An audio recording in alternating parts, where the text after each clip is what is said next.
अब हम पढ़ेंगे इंडस्ट्रियल वेस्ट वाटर का treatment. The industrial waste either join the streams और other natural water bodies directly.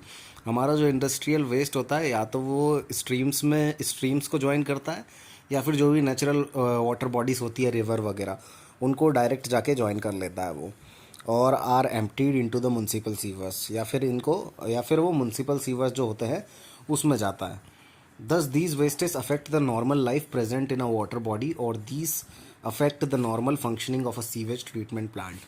और इसलिए जो भी इंडस्ट्रियल वेस्ट होता है वो हमारी जो नॉर्मल लाइफ किसी भी वाटर बॉडी में जो नॉर्मल लाइफ प्रेजेंट होती है, यानी कि अलगी हो गई उसमें लाइफ होती है, और हमारी फिशेस हो गई और भी दूसरे सारे चीज़ें जो भी वाटर बॉडी में रहती है उनको उनकी नॉर्मल लाइफ को अफेक्ट करता है। और जो हमारे सीवेज ट्रीटमेंट प्लांट रहता है उसकी नॉर्मल फंक्शनिंग को भी अफेक्ट करता है। We have 3 alternatives for disposal of industrial waste water. हमारे पास 3 अल्टरनेटिव्स हैं कि हम इंडस्ट्रियल वेस्ट वाटर का डिस्पोजल कैसे कर सकते हैं। पहला है the direct disposal of waste into stream without any treatment. तो हम डायरेक्ट स्ट्रीम के अंदर हमारा जो इंडस्ट्रियल वेस्ट है उसको डिस्पोज कर देंगे, उसको बिना कोई ट्रीटमेंट दिए। दूसरा अल्टरनेटिव है discharge the waste into the municipal sewer for combined treatment with domestic sewage. दूसरा तरीका है जो दूसरा अल्टरनेटिव है इंडस्ट्रियल वेस्ट वाटर को डिस्पोज करने का, वो है कि हम हमारा जो भी वेस्ट है उसको म्युनिसिपल सीवर में डिस्चार्ज कर दें और कंबाइंड ट्रीटमेंट के लिए उसको डिस्चार्ज करें हमारे डोमेस्टिक सीवेज के साथ ही।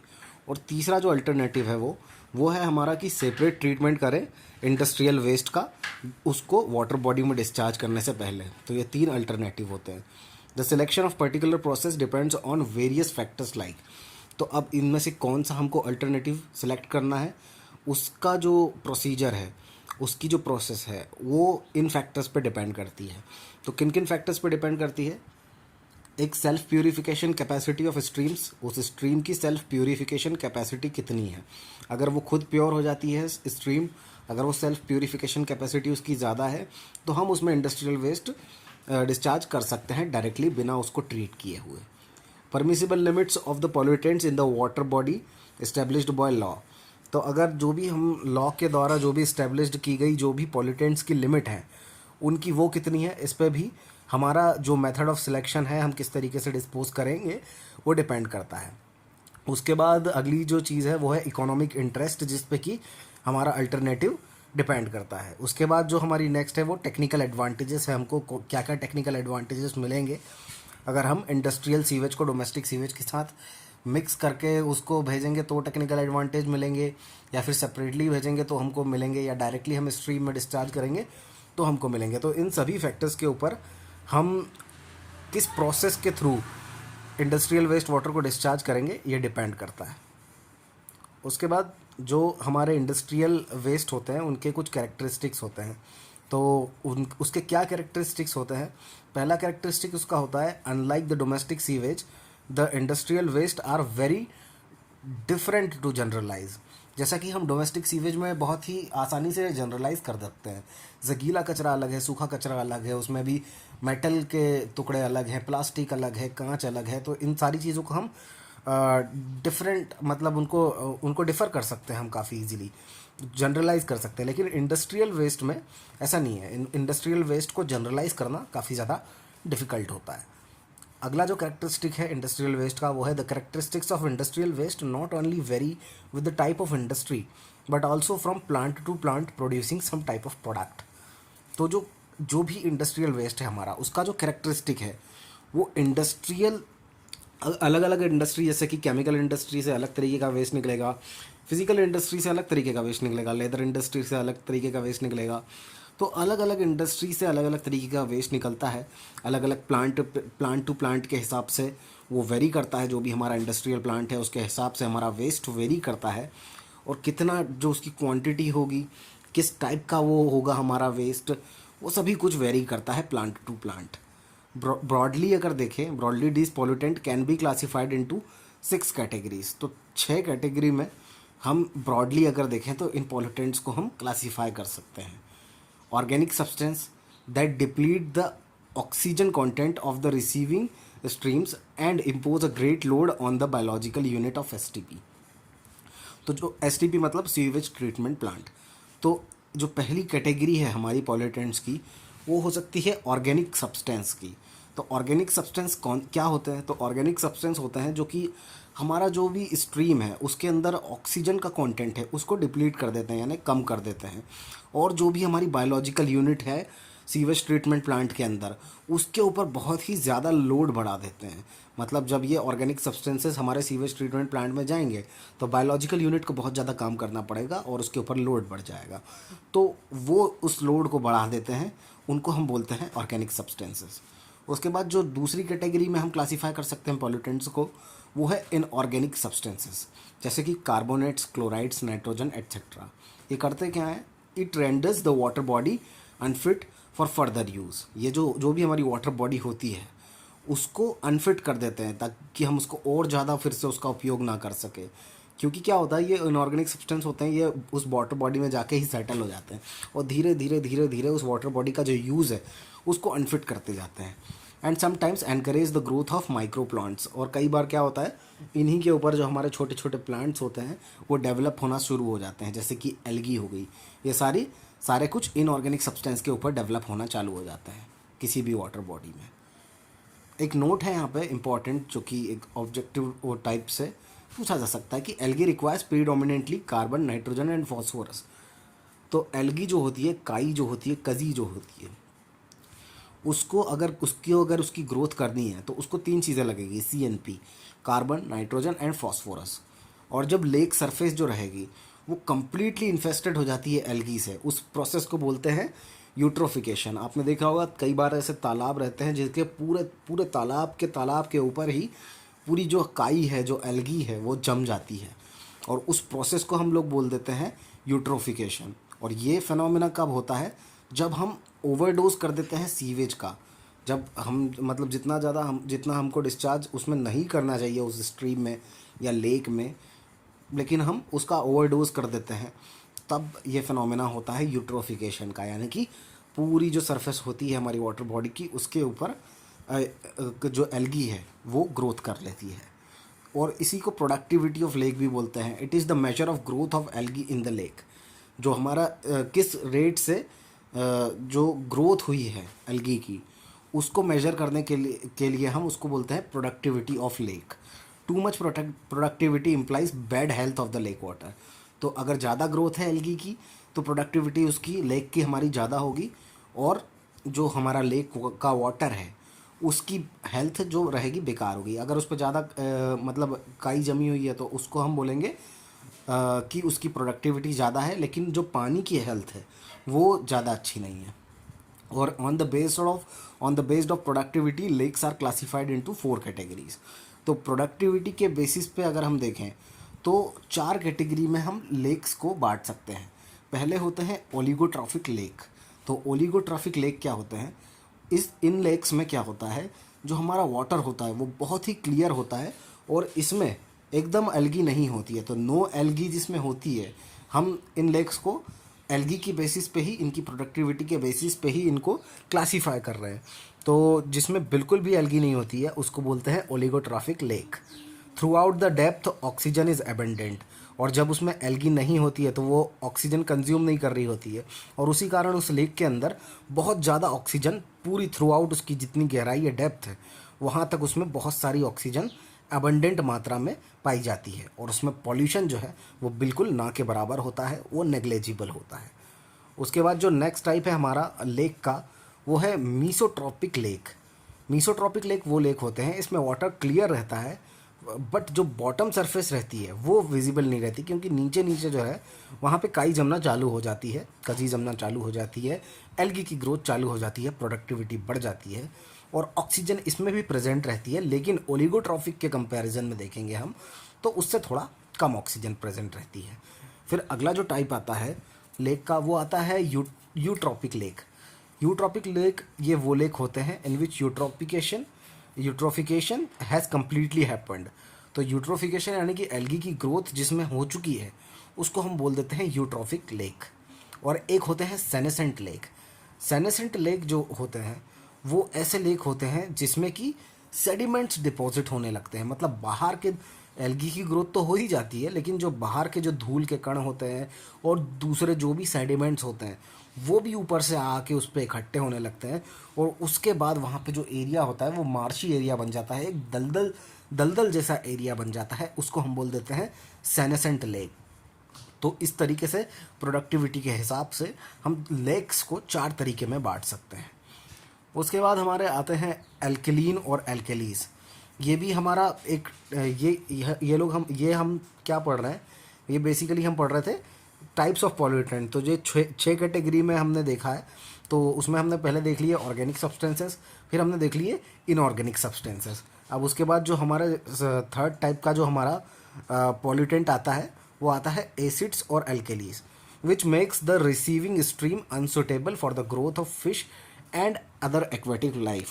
तो अगर हमारे वाटर में अगर एसिड्स हैं या अल्कलीन है वाटर बॉडीज़ में, तो वहाँ पे क्या होगा कि जो हमारी फ़िश होगी या जो भी एक्वेटिक लाइफ होगी उसकी ग्रोथ में बहुत ज़्यादा दिक्कत देगी। तो इसलिए एसिड्स और एल्कलीन एक तरीके के पॉल्यूटेंट हो जाते हैं।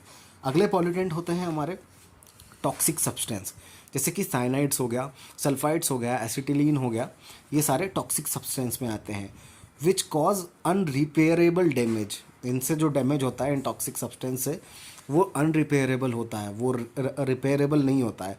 और डैमेज किसका होता है? फ्लोरा एंड फौना का। जो भी जानवर हैं मतलब यानी फौना हो गए, और जो भी फ्लावर्स, प्लांट्स या एल्गी या ये सारी चीज़ें हैं वो हमारी फ्लोरा हो गई। तो जो भी स्ट्रीम के अंदर फ्लोरा एंड फौना है उनका अनरिपेयरेबल डैमेज के कारण होता है, मतलब के कारण है ये टॉक्सिक सब्सटेंस। और इनके एग्जांपल क्या है? Cyanides, sulphides, acetylene etcetera. उसके बाद नेक्स्ट हमारा जो पॉल्यूटेंट आते हैं वो कलर प्रोड्यूसिंग सब्सटेंसेस होते हैं। ऐसे सब्सटेंस जो कि वाटर बॉडी में कलर प्रोड्यूस करते हैं, जैसे कि डाइस हो गई जो बालों में लगाते हैं, which are not true but reduce the transparency of water. तो मतलब ये ज़्यादा टॉक्सिक तो नहीं होते, लेकिन these are not toxic but reduce the transparency of water. लेकिन क्योंकि कलर घुल जाता है पानी में तो वो ट्रांसपेरेंट उतना नहीं रह जाता हमारा पानी, तो उसकी ट्रांसपेरेंसी पे असर डालते हैं।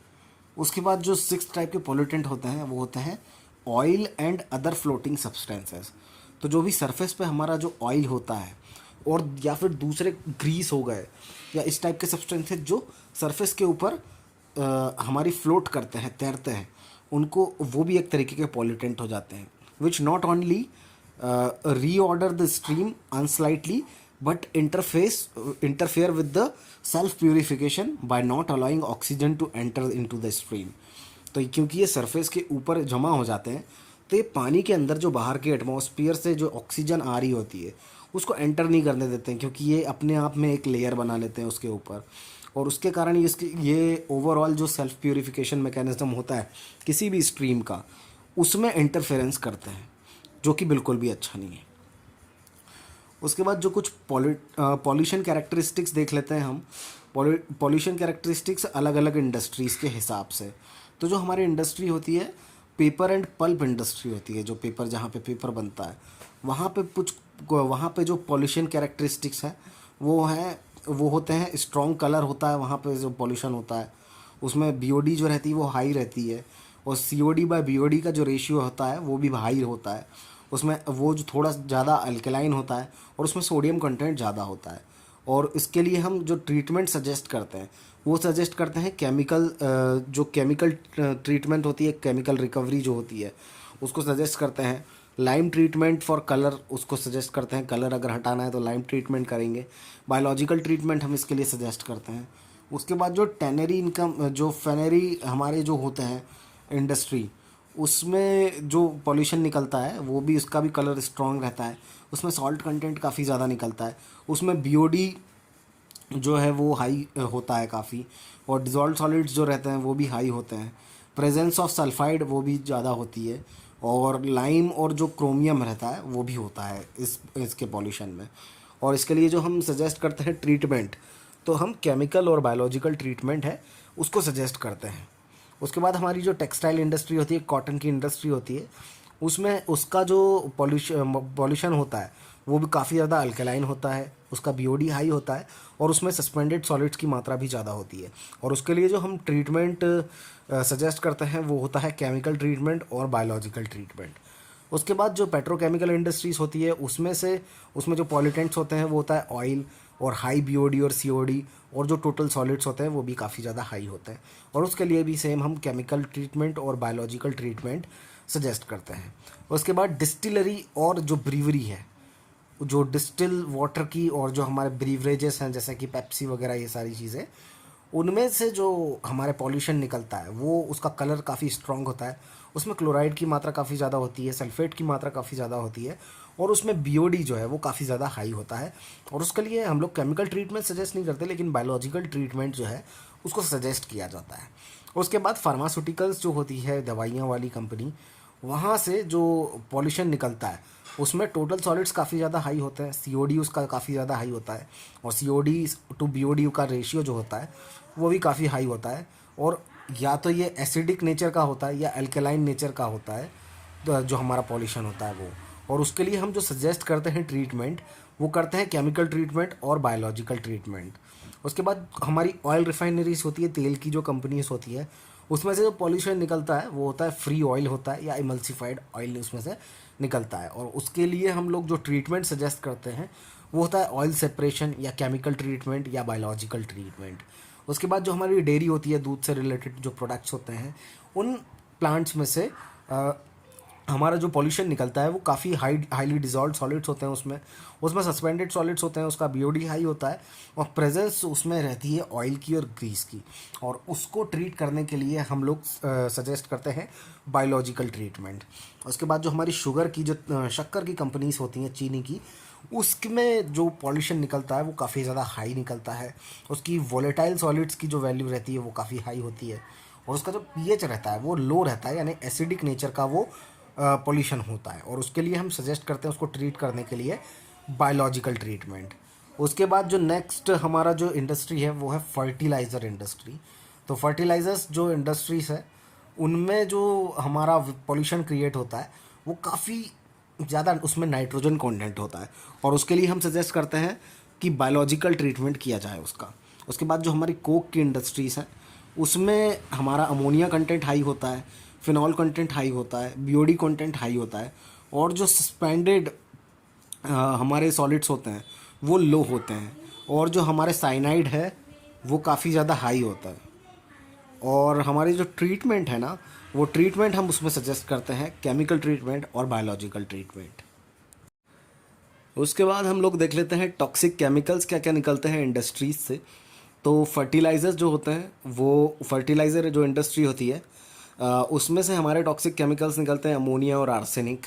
कोक इंडस्ट्रीज़ में से निकलता है साइनाइड, अमोनिया, फिनॉल या थायोसाइनेट, और पेट्रोकेमिकल इंडस्ट्रीज से हैवी मेटल्स निकलते हैं, फिनॉल्स निकलता है, साइनाइड निकलता है, और इलेक्ट्रोप्लेटिंग जो रहती है उस टाइप की इंडस्ट्रीज से जहाँ पे कि इलेक्ट्रोप्लेटिंग की एक्टिविटी होती है, उसमें से जो हमारा पॉल्यूटेंट्स निकलते हैं, जो टॉक्सिक केमिकल्स निकलते हैं, वो हैं हमारे कैडमियम, कॉपर, जिंक, क्रोमियम, ये सारी चीज़ें निकलती है। और मेटलर्जी कॉपरेशन वाली जो इंडस्ट्रीज़ होती हैं वहाँ से हैवी मेटल्स निकलते हैं, जैसे कि कॉपर हो गया और कैडमियम या जिंक हो गया, ये सारी चीज़ें हमारी टॉक्सिक होती हैं और इन इंडस्ट्री से निकलती है। और सिंथेटिक जो वूल इंडस्ट्री होती है ऊन वाली, उसमें से जो टॉक्सिक केमिकल्स निकलते हैं वो होते हैं एसीटोनाइट्राइल या एक्राइलोनाइट्राइल या हाइड्रोजन साइनाइड। तो ये सारी चीज़ें हैं, ये इंपॉर्टेंट टॉक्सिक केमिकल्स थे जो कि इंडस्ट्री से निकलते हैं और हमारे ऑब्जेक्टिव के लिए इम्पॉर्टेंट हो जाते हैं। उसके बाद हम इंडस्ट्रियल वेस्ट का ट्रीटमेंट कैसे करते हैं, तो किस मोड से हम डिस्चार्ज कर रहे हैं वेस्ट को, उस पर डिपेंड करता है ये, depending upon the mode of discharge of waste and the nature of constituent present in it. किस तरीके के जो कॉन्स्टिट्यूएंट से बना हुआ है वो इंडस्ट्रियल वेस्ट, उस पर भी डिपेंड करता है कि हम उसका ट्रीटमेंट कैसे करेंगे। The treatment may consist of one or more of the following process. तो इन ये कुछ प्रोसेस लिखी हुई है नीचे, इन प्रोसेस से मतलब एक से भी उसका ट्रीटमेंट किया जा सकता है, और इन प्रोसेस में से एक से ज़्यादा भी उसमें ट्रीटमेंट लग सकती है। तो ये प्रोसेसेस क्या हैं? Equalisation, neutralisation, proportioning, physical treatment, chemical treatment and biological treatment. तो देख लेते हैं एक एक करके इनको। The above processes may be carried out partly और entirely in a municipal sewage treatment plant. ये जो भी प्रोसेस है ये म्युनिसिपल सीवेज ट्रीटमेंट प्लांट में पूरी तरीके से भी या कुछ उसका पार्ट भी कैरीड आउट मतलब किया जा सकता है। और डोमेस्टिक सीवेज के साथ भी हम इसको ट्रीट कर सकते हैं, या एक सेपरेट ट्रीटमेंट प्लांट भी हम इसके लिए बना सकते हैं इसको ट्रीट करने के लिए। इक्वलाइजेशन में क्या होता है, जो हमारा फ्लो जो रहता है अनस्टेडी फ्लो होता है सबसे शुरू में, लेकिन यहाँ पे क्या होता है, हम शुरू में यहाँ पे ऑक्सीजन इसमें प्रोवाइड करवाते हैं, ऑक्सीजन की एंट्री होती है और उसके बाद हम उस फ्लो को स्टडी कर देते हैं, अनस्टडी फ्लो को स्टडी कर देते हैं in the presence of oxygen, in the presence of aerobic processes, और उसके बाद फिर हम ट्रीटमेंट यूनिट में उसको फ्लो करवाते हैं। तो the characteristic of industrial waste vary significantly as well as discharge rate. तो जो भी हमारा कैरेक्टरिस्टिक होते हैं इंडस्ट्रियल वेस्ट के, वो डिस्चार्ज रेट उस और उसका जो डिस्चार्ज रेट होता है वो बहुत ही ज़्यादा तरीके से वेरी करता है। Thus the waste water require equalization before it is subjected to any treatment. और इसीलिए जो भी हमारा वेस्ट वाटर होता है उसको स्टेबलाइज किया जाना चाहिए, उसको इक्विलाइज किया जाना चाहिए किसी भी ट्रीटमेंट प्लांट में भेजने से पहले। Equalisation consist of holding the waste temporarily for some time in order to produce effluent of fairly uniform characteristics.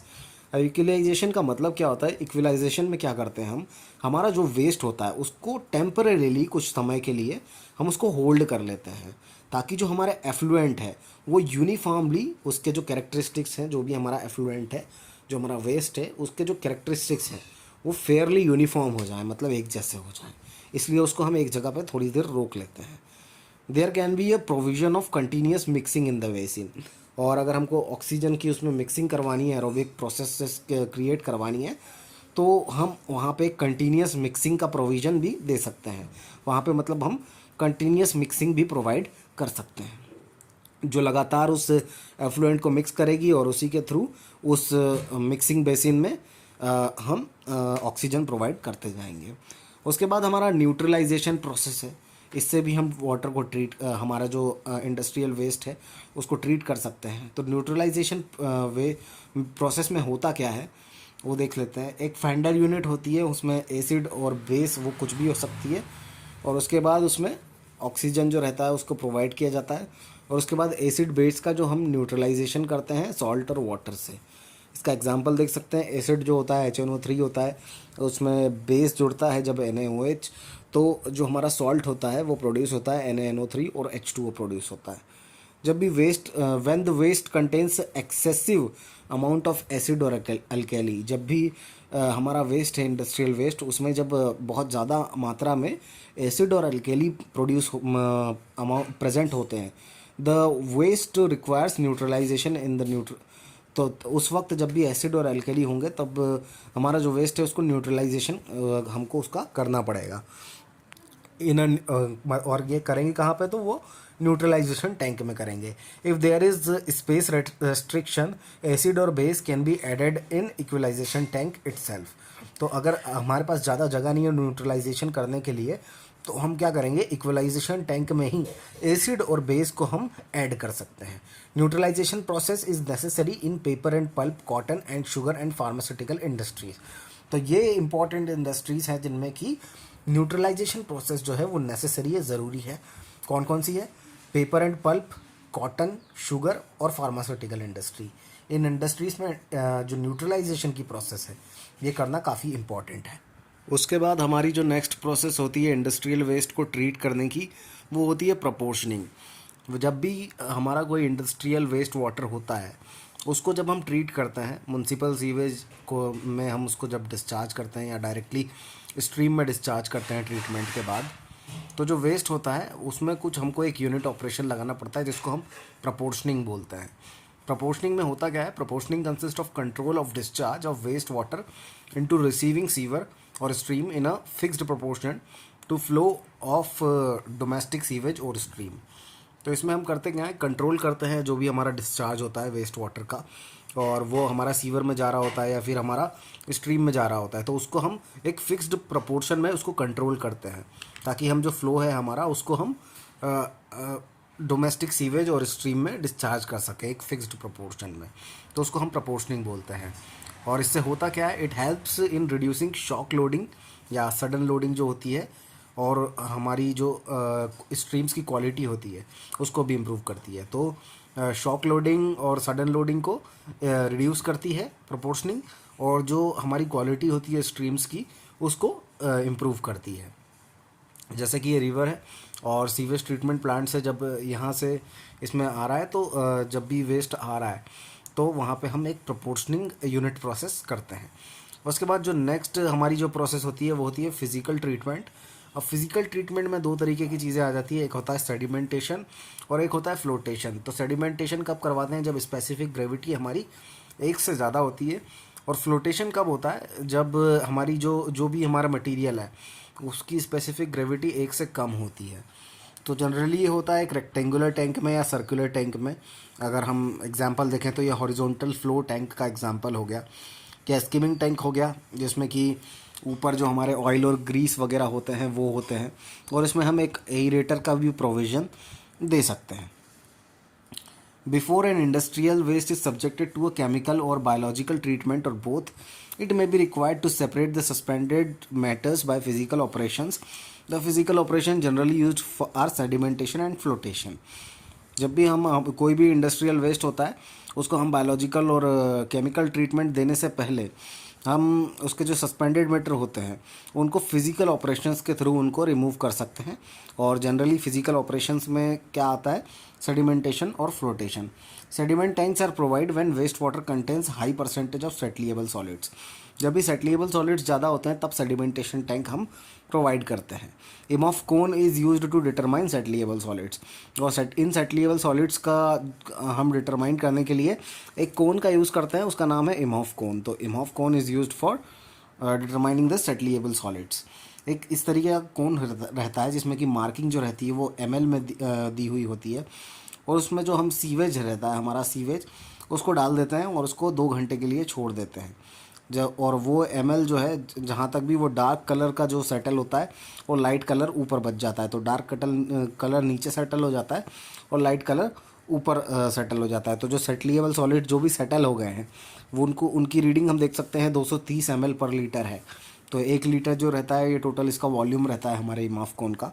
तो उस हिसाब से हम देख सकते हैं कि पर लीटर में हमको कितने ml सेटलिएबल सॉलिड्स मिल रहे हैं। तो settleable solids are a rough indicator of settleability of solids in sewage. तो जो भी सॉलिड्स हैं हमारे सेटलिएबिलिटी कितनी है सीवेज की उसको इंडिकेट कौन करता है? तो वो इंडिकेट करते हैं settleable solids. All settleable solids are suspended solids but all suspended solids are not settleable solids. तो एक यहाँ पे एक इम्पॉर्टेंट फैक्ट जो है हम उसको देख सकते हैं कि जितने भी सेटलिएबल सॉलिड्स होंगे वो सारे सस्पेंडेड सॉलिड्स होंगे, लेकिन सारे सस्पेंडेड सॉलिड्स सेटलिएबल सॉलिड्स नहीं होंगे। Flotation is employed to separate fine particles with very settling characteristics. तो जो भी फाइन पार्टिकल्स होते हैं उनको हम सेपरेट करने के लिए फ्लोटेशन करवाते हैं। It is done with the help of skimming tank in which rising air bubbles drag the lighter suspended solids. तो इसको हम फ्लोटेशन किसकी मदद से करवाते हैं? फ्लोटेशन हम करवाते हैं स्कीमिंग टैंक की मदद से। उसमें क्या होता है, जो भी एयर बबल्स होते हैं नीचे पानी के अंदर क्रिएट होते हैं वो ऊपर की तरफ राइज करते हैं, और जो भी लाइट सस्पेंडेड सॉलिड्स होते हैं हल्के उनको टॉप पे ले जाते हैं। तो जो एयर बबल्स होते हैं वो इनको टॉप पे ले जाते हैं, और जो पार्टिकल्स होते हैं उसके बाद उसको हम सरफेस से रिमूव कर देते हैं फ्लोट करवा के। तो इस तरीके के फिनोमेना को हम फ्लोटेशन बोलते हैं। एक इम्पॉर्टेंट नोट है वो ये है कि डेयरी, ऑयल रिफाइनरी और पेट्रोकेमिकल इंडस्ट्रीज जो रहती है उसमें हमको फ्लोटेशन करवाना बहुत ही ज़रूरी होता है। डेयरी, पेट्रोकेमिकल, फार्मास्यूटिकल और टेक्सटाइल इंडस्ट्रीज जो रहती है उनमें, क्योंकि बहुत सारे सस्पेंडेड सॉलिड्स पाए जाते हैं। उसके बाद आता है हमारा नेक्स्ट प्रोसेस, वो होता है केमिकल ट्रीटमेंट। तो केमिकल ट्रीटमेंट में some of the industrial waste may require prior chemical treatment before biological treatment. Some require only chemical treatment without any biological treatment. तो बहुत सारी इंडस्ट्रीज़ हैं जिनमें कि हम बायोलॉजिकल ट्रीटमेंट के पहले केमिकल ट्रीटमेंट करते हैं, या फिर कुछ ऐसी इंडस्ट्रीज़ भी होती है जिनको कि बायोलॉजिकल ट्रीटमेंट की ज़रूरत ही नहीं पड़ती है, उनको सिर्फ केमिकल ट्रीटमेंट से ही उनका ट्रीटमेंट हो जाता है। तो chemical treatment should be provided only when it becomes unavoidable. तो हम मतलब केमिकल ट्रीटमेंट को कब प्रोवाइड करते हैं? तो उनको हम प्रोवाइड करते हैं जब वो अनअवॉइडेबल हो जाता है, मतलब आप तो उनको अवॉइड कर ही नहीं सकते। Some of the physiochemical processes employed in the industrial waste water are. तो इंडस्ट्रियल वेस्ट वाटर को ट्रीट करने के लिए फिजियोकेमिकल प्रोसेसेस जो होती हैं वो होती हैं रिवर्स ऑस्मोसिस, जिसको हम हाइपर फिल्ट्रेशन भी बोल सकते हैं, इलेक्ट्रोडायलिसिस, तीसरी होती है केमिकल ऑक्सीडेशन, चौथी होती है केमिकल प्रेसिपिटेशन, पांचवी होती है एड्जॉर्प्शन, छठवीं होती है आयन एक्सचेंज, और सातवीं होती है थर्मल रिडक्शन, और आठवीं होती है एयर स्ट्रिपिंग। तो अब एक एक करके इनको देखते हैं। रिवर्स ऑस्मोसिस क्या होता है? रिवर्स ऑस्मोसिस में जनरली ये होता है कि हम ऑस्मोसिस करते हैं। सेल्यूलोस एसीटेट जो रहता है, जैसे कि सॉल्ट सॉल्यूशन जो हो गया हमारा NaCl हो गया एक साइड से, और एक साइड रखते हैं प्योर वाटर रखते हैं, और उसकी कॉन्सेंट्रेशन दोनों की चेक कर लेते हैं। उसके बाद जो नेचुरल रहता है उसमें हम दोनों की जो कॉन्सेंट्रेशन है उसको इक्वलाइज कर देते हैं। और रिवर्स ऑस्मोसिस में क्या होता है?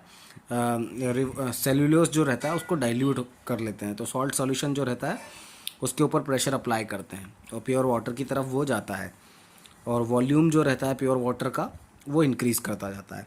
Most of the chemicals specially those whose molecule size is more than H2O are trapped in on one side of the membrane। तो ये जो बीच में हमारी जो सेल्यूलोज डाइल्यूशन की जो मेम्ब्रेन है उसमें ट्रैप हो जाते हैं, जो वो ऐसे मॉलिक्यूल्स जिनका कि H2O पानी से ज़्यादा जिनका साइज़ होता है वो वहाँ पे ट्रैप हो जाते हैं। उसके बाद when a permeable membrane separates a dilute and concentration zero concentrated solution, the osmotic pressure drives the water molecules from dilute solution through the membrane in order to establish an equilibrium। तो equilibrium establish करने के लिए जब भी हम permeable membrane जो रहती है हमारी वो सेपरेट करती है डाइल्यूट और कॉन्सेंट्रेटेड सॉल्यूशन दोनों को। तो ये हमारा एक कॉन्सेंट्रेटेड सॉल्यूशन हो गया, एक डाइल्यूट सॉल्यूशन हो गया। तो उन दोनों को सेपरेट कौन कर रहा है? एक मेम्ब्रेन है, परमिएबल मेम्ब्रेन है ये, वो सेपरेट कर रही है। और जो ऑस्मोटिक प्रेशर जो है उसको हम वो डिराइव क्या कर रहा है? वो वाटर मॉलिक्यूल्स को डिराइव कर रहा है जो कि डाइल्यूट सॉल्यूशन से मेम्ब्रेन से होते हुए जा रहे हैं और इक्विलिब्रियम को इस्टेब्लिश कर रहे हैं, जैसा कि हम फिगर 1 में देख सकते हैं। The natural process is reversed in the reverse osmosis process. तो ये जो रहता है ये प्रोसेस होती है, ये पूरी नेचुरल होती है, जो कि फर्स्ट स्टेप में देखी हमने। उसके बाद जो नेक्स्ट स्टेप है हमारी वो ये है कि द नेचुरल प्रोसेस जो भी है ना हमारी वो उसमें उसको हम रिवर्स कर देते हैं रिवर्स ऑस्मोसिस में, in which waste water containing dissolve solids are filtered through a semi permeable membrane. तो ऐसा वेस्ट वाटर जिसमें कि डिजॉल्व सॉलिड्स हैं उसको हम सेमी परमिएबल मेम्ब्रेन से फ़िल्टर करते हैं, जो कि सेल्यूलोज एसीटेट की होती है, और प्रेशर जो रहता है इसमें हम हाई अप्लाई करते हैं। इस ट्रीटमेंट में prior treatment will some kind of filtration is necessary to remove the suspended solid. तो अगर हमको रिवर्स ऑस्मोसिस करना है तो इसके पहले हम सस्पेंडेड सॉलिड को रिमूव करने के लिए एक जो फिल्ट्रेशन प्रोसेस होती है उसको हमको पहले करना पड़ेगा। उसके बाद एक इलेक्ट्रोडायलिसिस प्रोसेस होती है, उसमें क्या होता है कि जो हमारे कुछ पॉजिटिव होते हैं कुछ नेगेटिव होते हैं, कैथोड और एनोड जो होते हैं वो होते हैं। उसके बाद उनको इस तरीके से एक मेम्ब्रेन कनेक्ट करती है, और जो हमारे इलेक्ट्रोड्स रहते हैं वो आप देख सकते हैं। The charged ion gets trapped either in the and membranes as well as due to the electrodes. तो इलेक्ट्रोड्स की मदद से क्या होता है, जो हमारे चार्ज्ड आयन रहते हैं वो ट्रैप हो जाते हैं एंड मेम्ब्रेन के अंदर। तो हमारे जो आप ये मेम्ब्रेन देख सकते हैं उसमें वो ट्रैप हो जाते हैं इलेक्ट्रोड के कारण, और इस प्रोसेस को हम बोलते हैं ionised chemicals. It can't remove non ionised chemicals, जैसे कि बेंजीन हो गया, ये सारे नॉन आयनाइज्ड केमिकल्स होते हैं, इनको रिमूव नहीं करती है, लेकिन जो भी आयनाइज्ड केमिकल्स होंगे उनको हम इलेक्ट्रोडायलिसिस की मदद से रिमूव कर सकते हैं। एक सिमेट्रिकली नॉन आयोनाइज्ड आप एक उसका एग्जांपल देख सकते हैं, जैसे बेंजीन हो गया वो नॉन आयोनाइज्ड होता है। Electrodialysis the flow of ionic substance is measured by providing electric potential and by using ion selective membrane. तो इलेक्ट्रोडायलिसिस में हम क्या करते हैं, जो फ्लो रहता है आयोनिक सब्सटेंस का उसको हम मेजर करते हैं।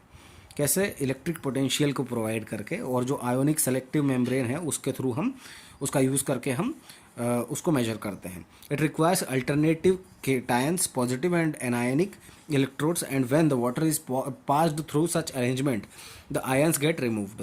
तो जब भी हम इस टाइप के अरेंजमेंट जिसमें कि कैथोड होता है और एनोड होते हैं, उससे जब हमारा पानी जो रहता है वो पास करवाते हैं तो वहाँ पे जो आयंस होते हैं वो सब सारे के सारे रिमूव हो जाते हैं। वो या तो कैथोड में चले जाते हैं या एनोड के साथ चले जाते हैं, और वो सारे आयंस जो रहते हैं आयोनिक सब्सटेंसेस वो सारे रिमूव हो जाते हैं। उसके बाद हमारा नेक्स्ट जो स्टेप आता है केमिकल, वो होता है केमिकल ऑक्सीडेशन। तो केमिकल ऑक्सीडेशन जो होता है उसमें ऑक्सीडेशन क्या होता है पहले ये देख लेते हैं। Reaction in such a manner that element loses electrons. जब भी एलिमेंट है हमारा कोई, वो जब इलेक्ट्रॉन्स को लूज़ कर रहा है, या तो फुली लूज़ कर सकता है या पार्शियली लूज़ कर रहा है, किसी भी तरीके से हमारे इलेक्ट्रॉन को अगर वो लूज़ कर रहा है तो उस रिएक्शन को हम बोलेंगे ऑक्सीडेशन। एग्जाम्पल के तौर पे NH3 जो है वो जब 3Cl2 के साथ रिएक्ट करता है तो NCl3 बना लेता है और 3HCl बना देता है।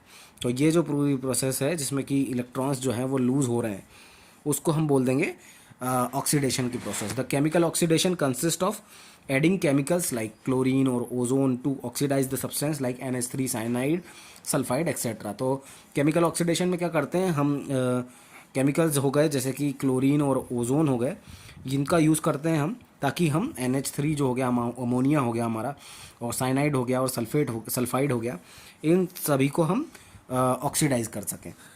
उसके बाद हमारी नेक्स्ट प्रोसेस आती है chemical precipitation.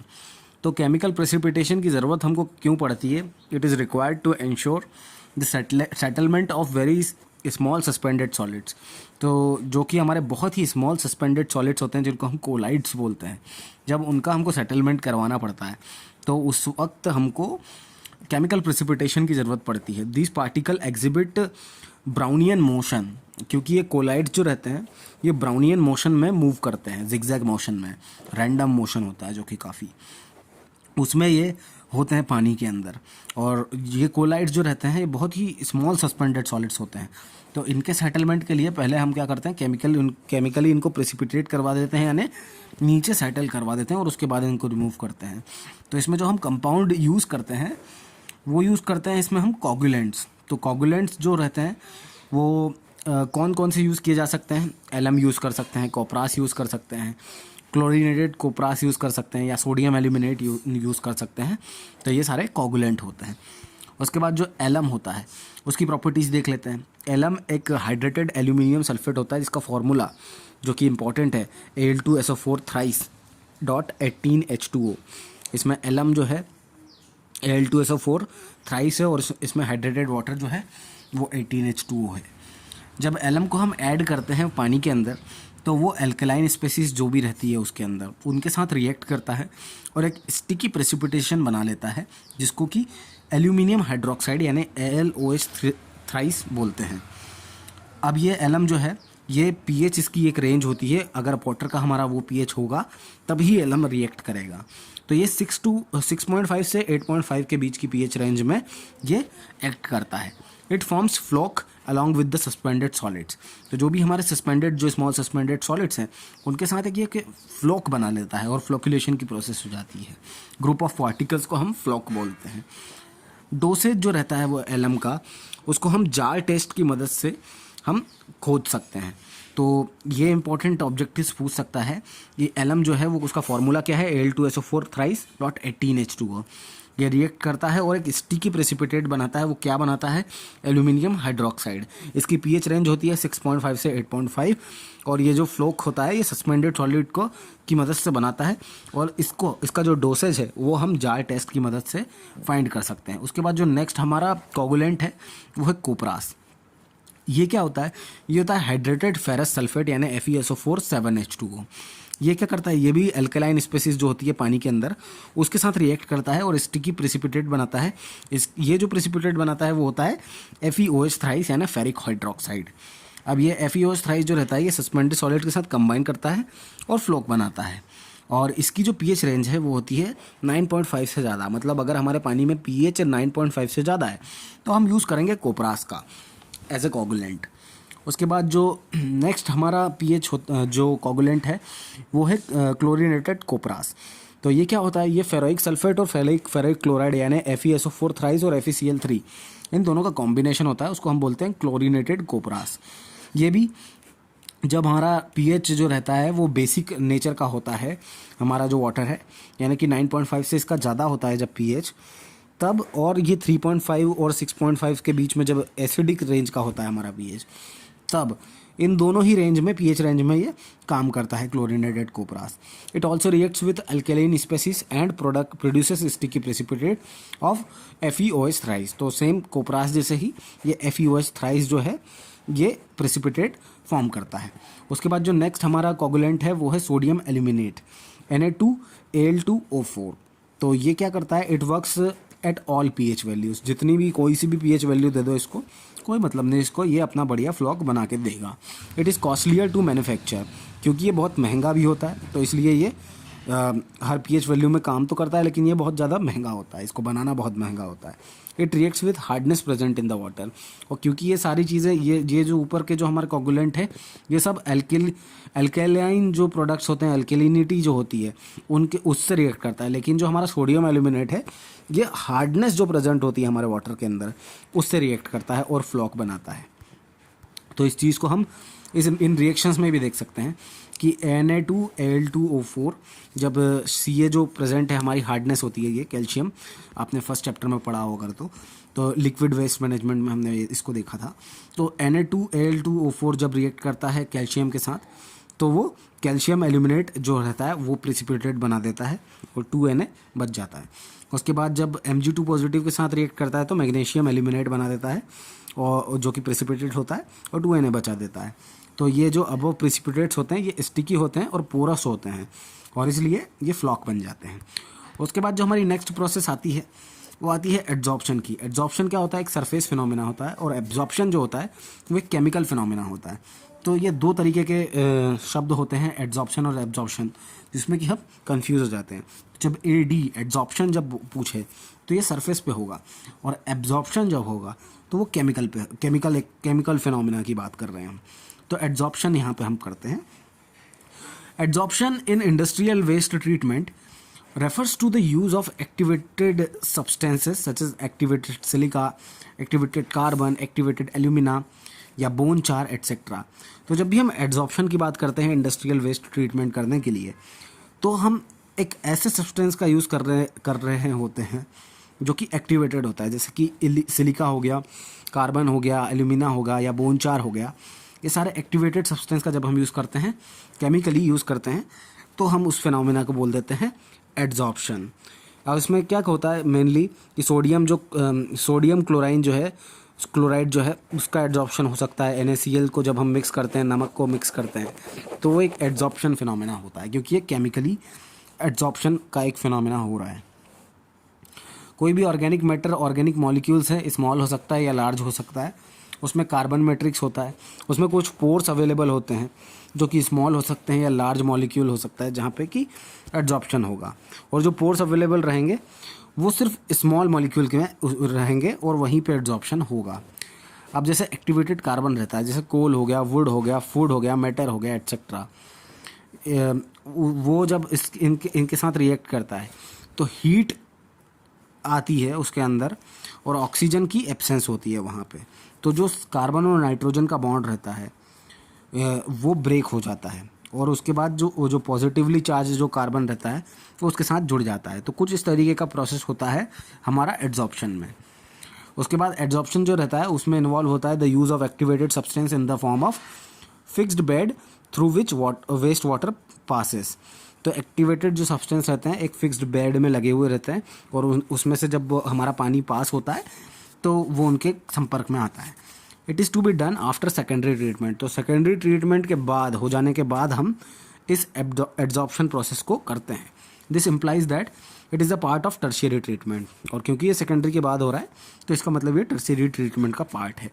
Other commercially available materials are fly ash, some types of clay etcetera. तो कुछ और भी दूसरे जो मटेरियल्स हम यूज़ करते हैं एड्जॉर्प्शन के लिए, वो फ्लाई ऐश हो गई, या अलग अलग तरह की मिट्टी जो होती है उसका हम यूज़ करते हैं। उसके बाद जो हमारी नेक्स्ट प्रोसेस आती है, केमिकल प्रोसेस जो आती है, वो है ion exchange process.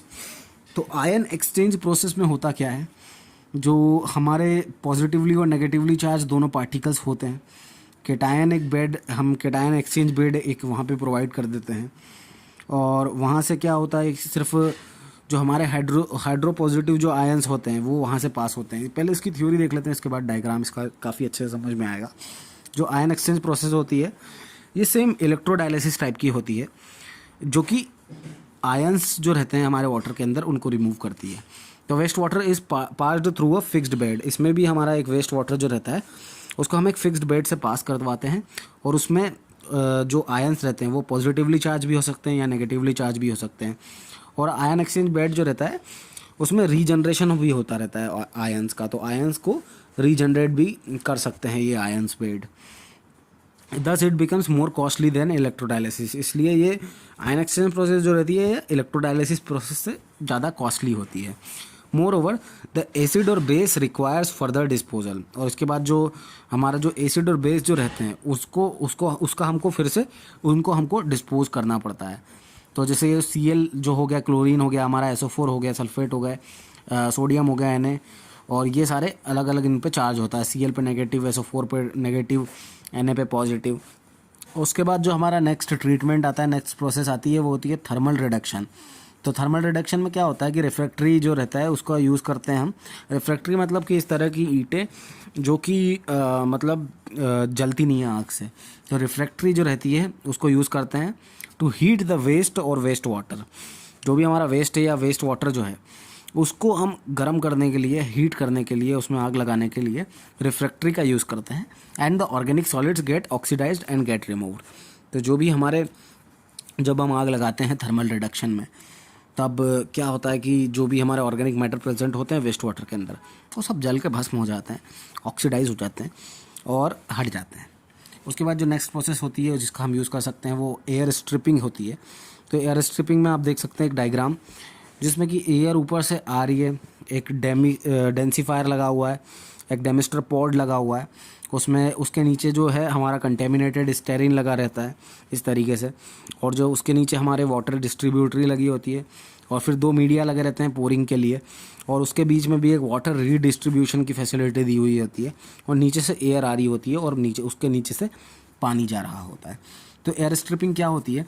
Air stripping involves the down flow of waste water through a medium, जैसे कि ये मीडियम है, आप देख सकते हैं पोरिंग पैकिंग जो है ये मीडियम है। तो एयर स्ट्रिपिंग में क्या करते हैं कि जब हम ऊपर से नीचे पानी आ रहा होता है यहाँ से, तो जब वो आ रहा होता है तो डाउन फ्लो जो रहता है उसमें वेस्ट वाटर का एक मीडियम, जो वो ग्रेवल का भी हो सकता है या HDPE का भी हो सकता है, which is equipped with an air blower. ऊपर से एक एयर ब्लोअर भी, नीचे से एक एयर ब्लोअर जो यहाँ से एयर आ रही है उसको भी हम लगा देते हैं। This process is a modification of aeration process. तो एयरेशन प्रोसेस का एक मॉडिफिकेशन इसको हम बोल सकते हैं एयर स्ट्रिपिंग को। It is used to remove oxidisable metal. तो जो भी मैटर ऑक्सीडाइज हो सकता है उसको रिमूव करने के लिए हम एयर स्ट्रिपिंग का यूज़ करते हैं। और ये जब हम इसका यूज़ करते हैं तो जो भी हमारा ऑक्सीडाइजेबल मैटर होता है वो कन्वर्ट हो जाता है गैस में। फिर अगला जो ट्रीटमेंट आता है वो होता है हमारा बायोलॉजिकल ट्रीटमेंट। तो biological treatment, it is the decomposition of biodegradable organic matter present in industrial waste water. तो इंडस्ट्रियल वेस्ट वाटर में जो भी बायोडिग्रेडेबल ऑर्गेनिक मैटर प्रेजेंट होता है उसको हम डिकम्पोज करने के लिए उसका बायोलॉजिकल ट्रीटमेंट करते हैं।